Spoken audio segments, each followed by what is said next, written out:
Ya está hablando. André. Hola. Sí, sin presentación, sin cortina. Es terrible. No, bueno. con todos los bombos y platillos, como siempre te recibimos. ¿Qué pasó? ¿El calor no te dejó salir? ¿Viste cómo está? Está todo húmedo y pegajoso, rosarinidad, Al palo. palo. ¿Viste?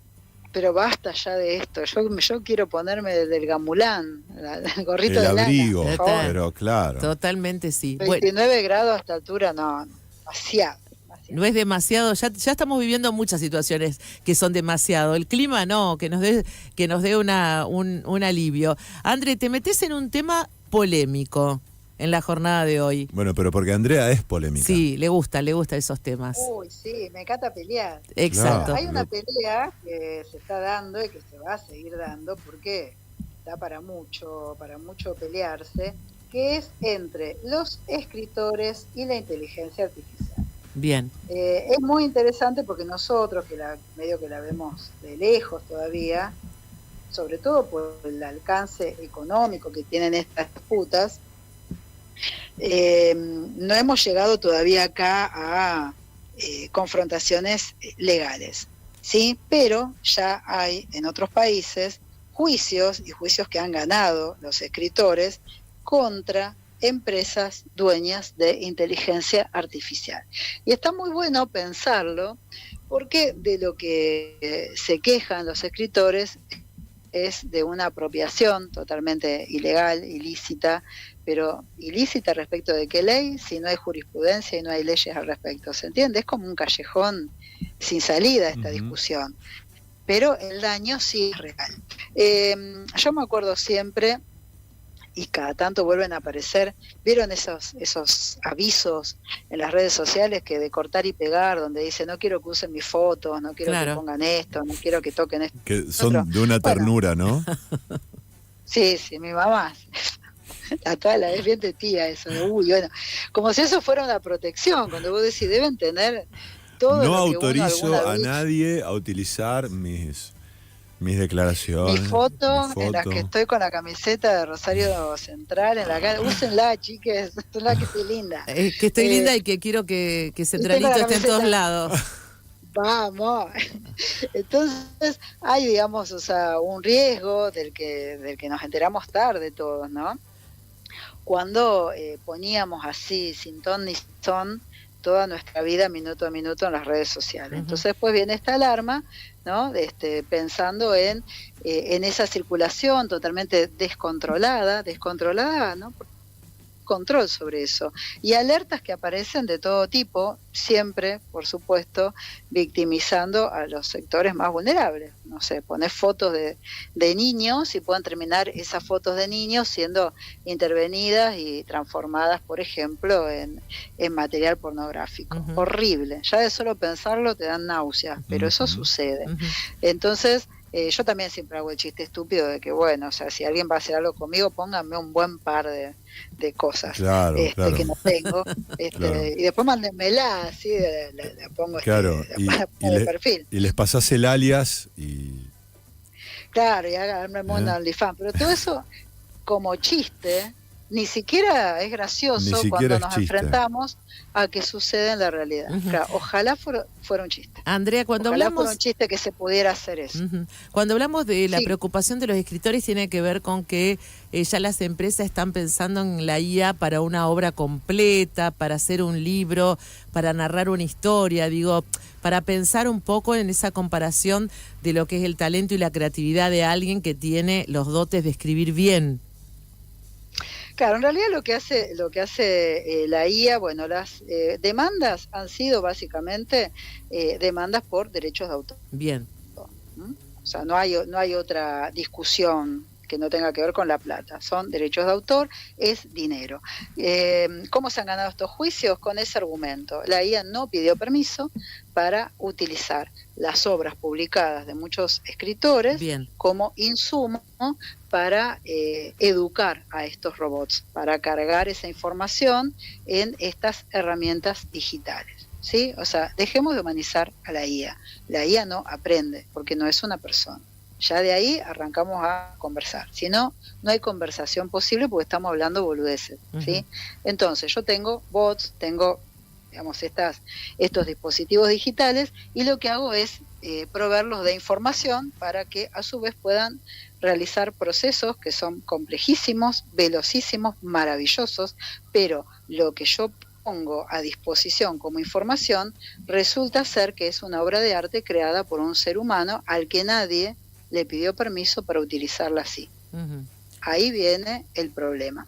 Y no solo la literatura, también con la música y también incluso ahora, últimamente, con una idea siniestra que han tenido, que es hacer, por ejemplo, películas, donde los actores o actrices no estén actuando, sino que sean sus avatares, y que esa actuación sea corte y pegue de muchas otras actuaciones que están registradas y cargadas en estas inteligencias artificiales. Andrea, Bueno, pero ¿qué pasa con... no, Sí.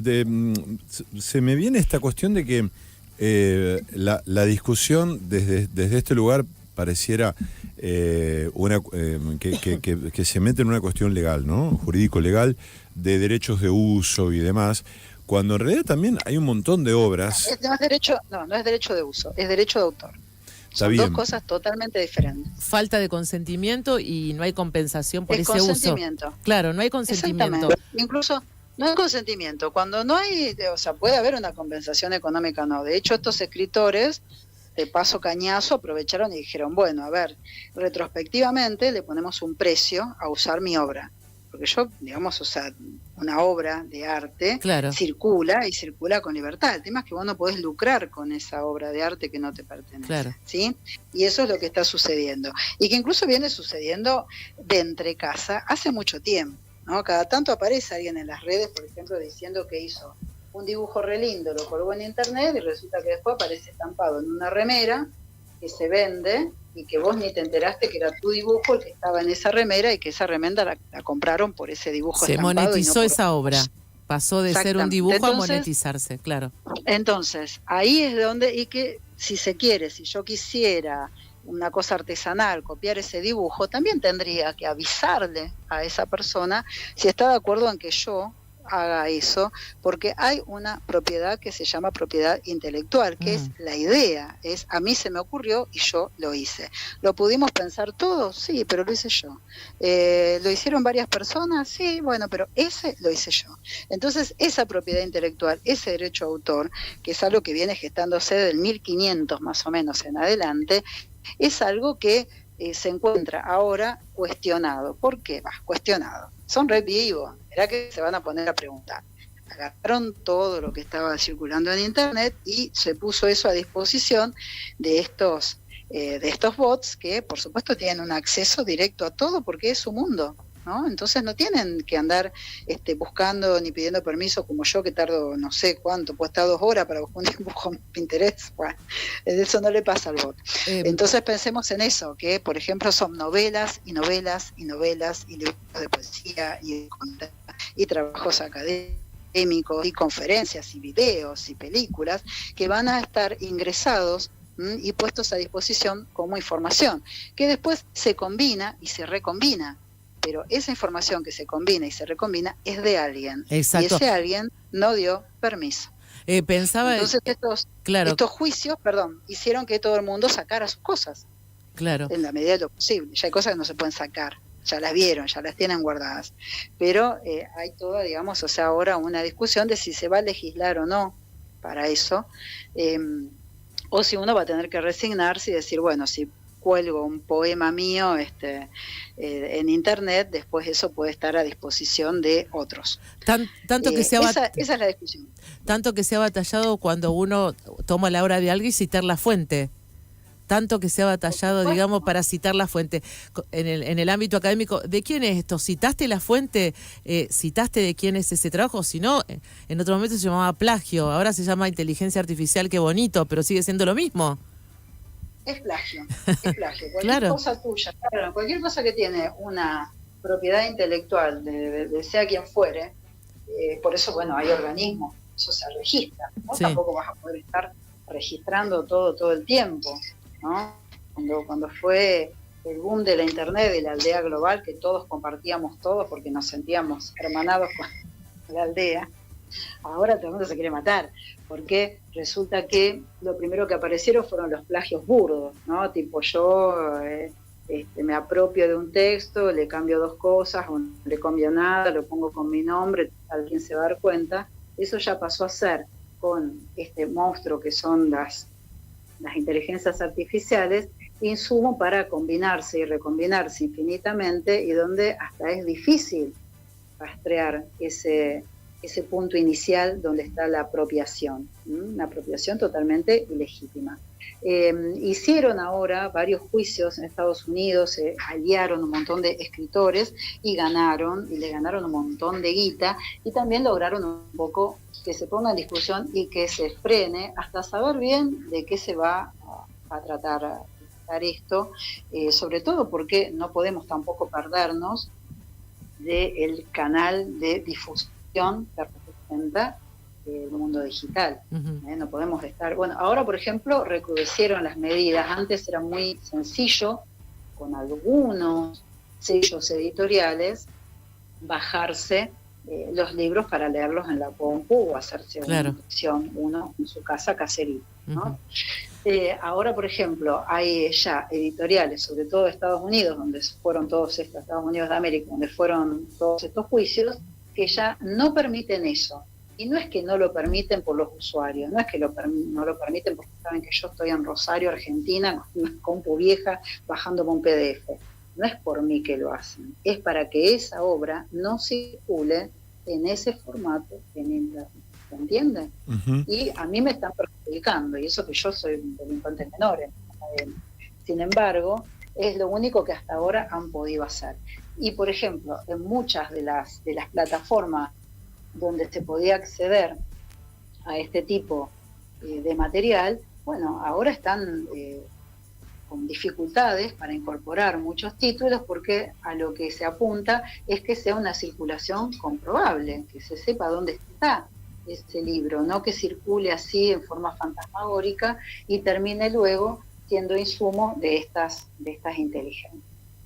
Andrea, pensaba también que otro de los tópicos o de las problemáticas en relación a la inteligencia artificial y la literatura puede tener que ver también con la producción, es decir, con el uso de la inteligencia artificial en manos de escritores, editores, escritoras, poetas y demás, que tengan a lo mejor un manejo más o menos avesado de esas herramientas, como de hecho ha pasado, no tanto quizás en literatura, pero sí en otros lugares donde la producción de textos tiene otros fines, quizás más en relación a la comunicación, que es muy evidente, a veces se hace muy evidente cuando un texto está hecho con inteligencia artificial.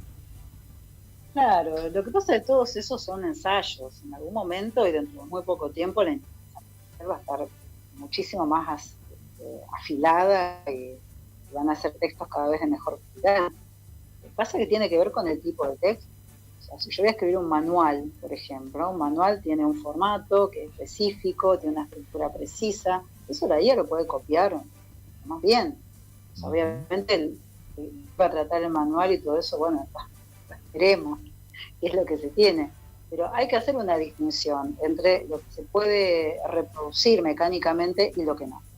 Entonces, si yo le pido a la IA que revise que yo repito muchas palabras y me lo cambia, es maravilloso. Si le pido que me ponga las comas donde van porque yo no lo sé hacer, también lo va a resolver. El tema son varias cosas. Primero, si lo usa alguien para hacer esos retoques, por ejemplo, de redacción, había un dicho que yo no me acuerdo quién lo decía, pero lo decía Roberto Ar, cuando lo atacaban a Roberto Ar diciendo que escribía mal, ¿no? Que tenía muchas falencias, que no manejaba bien la gramática, que tenía unas oraciones sintácticamente bastante complicadas y mal hechas. Y entonces hubo un escritor que dijo, bueno, Roberto Ar, o sea, la señora Margarita lo puede corregir a Roberto Ar y darle todas esas cosas que tiene mal escritas. Pero la señora Margarita no va a escribir nunca los 7 logos. Entonces, ahí es donde está la diferencia. De alguna manera uno se deslumbra con estas herramientas porque dice, uy, mirá, sabe sintaxis, sabe gramática, cosa que tendríamos que saber todos nosotros. Quizá no nos falta estudiar. Pero el talento del escritor, la idea, la intención artística, la cultura de la vida y del universo que hace un artista para hacer su obra, y que no lo hace para la obra, sino que es su vida misma, eso es vida. Y estamos hablando de cosas que son inertes, ¿entiendes? Es una máquina. Claro, no tiene lenguaje, digamos. No tiene capacidad de raciocinio, ni tampoco tiene un mundo emocional, digámoslo de alguna manera. Me parece tan tarado estar hablando de esto, decir que una máquina no puede sentir. Está bien, vimos todos El Hombre Ilustrado, vimos todo El Hombre Bicentenario, o sea, está bien, Blade Runner, el robotito que llora, dejémonos de joder, es una máquina. Entonces, la gente que humaniza a estas máquinas, pone un nombre, qué sé yo, si querés te regalo un helecho, le hablas al helecho, y es lo mismo. No podés estar esperando que la máquina te diga te quiero, dale, hace esto, hace lo otro, o sea, estamos en un mundo donde tendríamos que preguntarnos muchas cosas antes de hacer esto. Entonces, ¿qué pasa con la literatura? Si un escritor quiere usar la IA para su trabajo, ¿qué problema habría? Usa máquina de escribir, que se vio afectada la escritura por eso. No hay que escribir con una pluma de ganso para hacer un escritor auténtico. El tema es para qué se usa y cómo se usa. Y también esta idea de que yo espero que sí, que haya muchos escritores experimentando con la IA y vamos a ver qué pasa, porque es un desafío y es también un terreno desconocido. Entonces no es demonizar a esto porque sí. Lo que ya se está viendo es que resulta ser, por lo menos hasta ahora, muy atractivo para divertirse. Vos a la IA le decís, bueno, a ver, escribime un poema que suene a Neruda mezclado con tal otra cosa y poner un poco también de rima consonante. O sea, la IA te lo hace, pero para hacer eso está manejando un montón de información de escritores a los que tuvo acceso. Cuando vos lees esos textos, por lo general, qué sé yo, o sea, digamos, alguien que no lee nada, y va a tener una opinión de esos textos. Y alguien que lee mucho, bueno, va a tener otra opinión de esos textos. Y ya nos está pasando mucho antes de la IA. ¿Vieron que, por ejemplo, en la muestra de Maitena hay una frase de Borges a la entrada del laberinto? ¿Sí o no? Todavía no fui, André. ¿Qué tal? Bueno, esa frase es una frase que está atribuida por Félix Borges. Por Félix Borges, que tiene una obra completa publicadísima, chequeado por María Kodama, todo publicado, todo ubicable. Esa frase es atribuida, o sea que lo más probable es que la haya escrito Juancito del Palote y la haya colgado en internet y ahora está en la bienvenida a la muestra de Maitena en el... Esas son las cosas. ¿Cuál es la frase? ¿Cuál es la frase? ¿Te la acordás? No, mirá que me voy a acordar de memoria. Yo te juro por Dios, la leí y dije, esto dijo Borges. ¿Dónde está? ¿Te parece? ¿Te sonó raro? No, me sonó distinto. Digo, ¿qué? Claro, también puede ser que un día Borges hubiera tenido diarrea. Nos pasa todo, ¿no? ¿Sabes qué? Me un chore a la salida de la cancha y al otro día decís eso. ¿Qué pasó? Bueno, es una frase atribuida. ¿Cuál es el problema de la frase atribuida? Que no se sabe a ciencia cierta si fueron dichas o escritas porque no está chequeado, no está comprobado. Claro. Entonces, eso es algo que sucede sobre todo ahora. Y eso es algo que puede hacer la IA. La IA se toma, después, por ejemplo, de otro texto que lo hicieron usando la IA para hacerlo hablar, escribir a Juan José Sáenz. También, al tercer renglón, me fijo, voy hacia el final, y hacia el final habían tenido buen gusto de poner este texto fue generado con IA para tal y tal cosa. No me parece mal, pero avisan, porque, por ejemplo, bueno, yo porque, no sé, leo mucho, presto atención, me agarraron en un día en que estaba atenta, pero ¿qué podemos hacer? O sea, ¿cuál es el rédito de hacer una cosa así? O poner a circular un texto firmado por alguien que no lo escribió, ni lo dijo, y todo el desmerecimiento a la obra de esa artista, de esa artista. Bueno, esas son las cosas que están pasando. Después ya se está hablando de que va a haber libros enteros escritos por IA. Bueno, vamos a leerlos, a ver qué pasa. A ver qué onda. Vos sabés que me hiciste acordar, Andrea, cuando... el otro día leí que cuando Gabriel García Márquez escribió 100 años de soledad, escribió esa novela para para que fuera, con la idea de que fuera imposible llevarla al cine.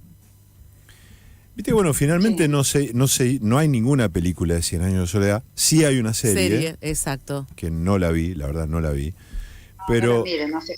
pero me trae esa cuestión, ¿no? De alguien que en ese momento que se veía al cine como una especie de dispositivo cuya novedad iba a atentar contra la magia de la lectura y las historias y la narración, y no llegó a ver García Márquez el surgimiento de esta serie, que insisto... No porque tuvieron que esperar a que se muriera, literal.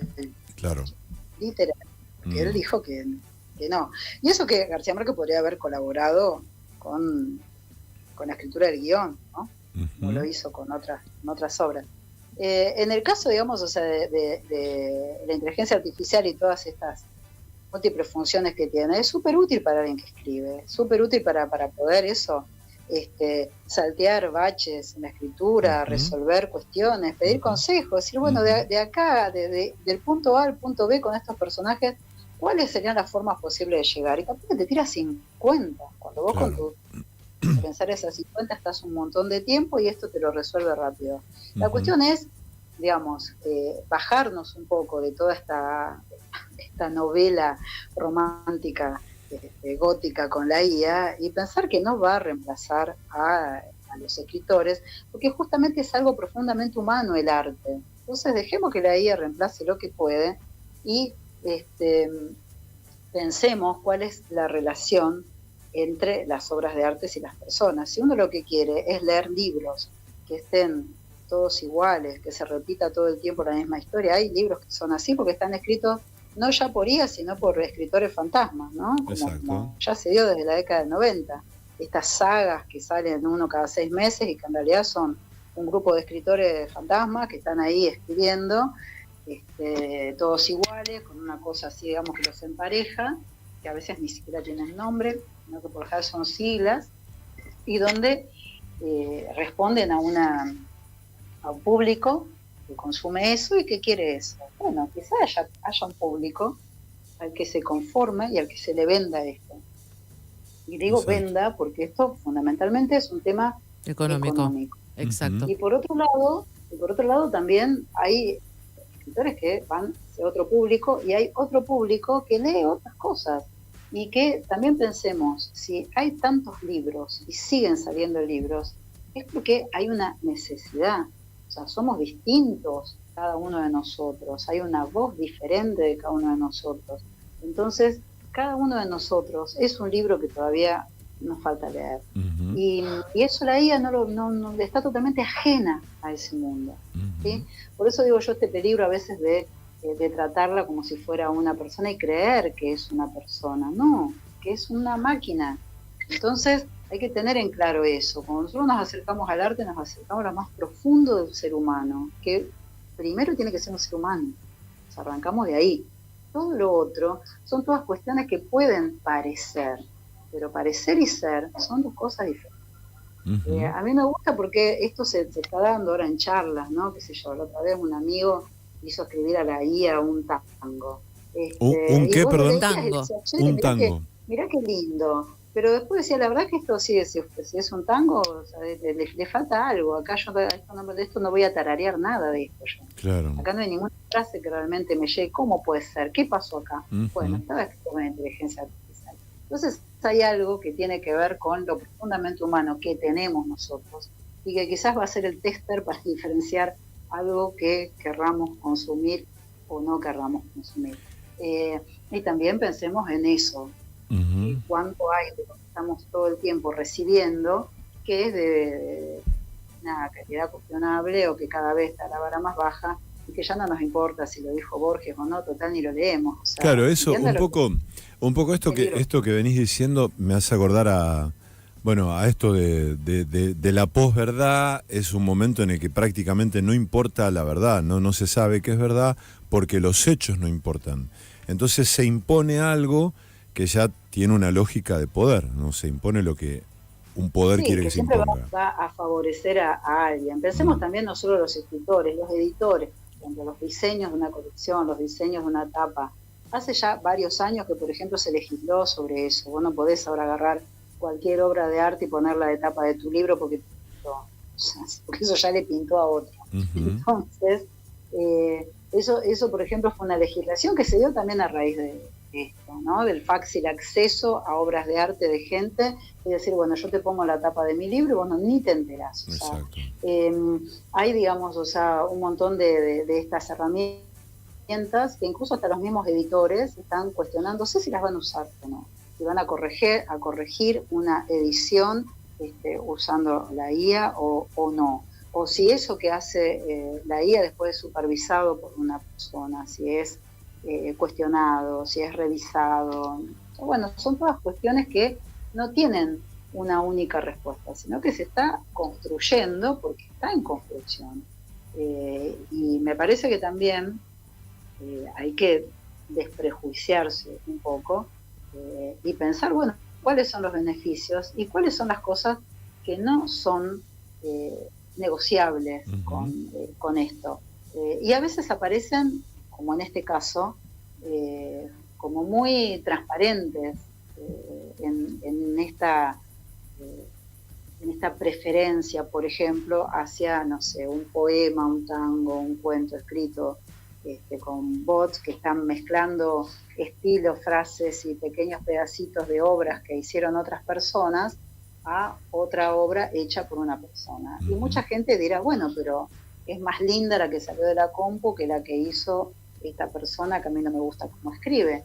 No, puede ser también que eso sea un criterio, pero hagamos la diferencia que una es una máquina y la otra es una persona. Entonces no podemos tener el mismo parámetro para una cosa y para la otra. Ahí va. Andrea, querida, gracias por este rato, como siempre, un placer conversar contigo y nos estaremos cruzando la semana que viene. Mis libros están todos subidos a internet, yo no creo que nadie haya dicho esta porquería. ¿Para qué? Así que nos estaremos viendo y charlando. Pero es muy interesante pensar que esto cobra visibilidad cuando se empezó a hablar de mucha, mucha plata. Un abrazo grande, Andrea.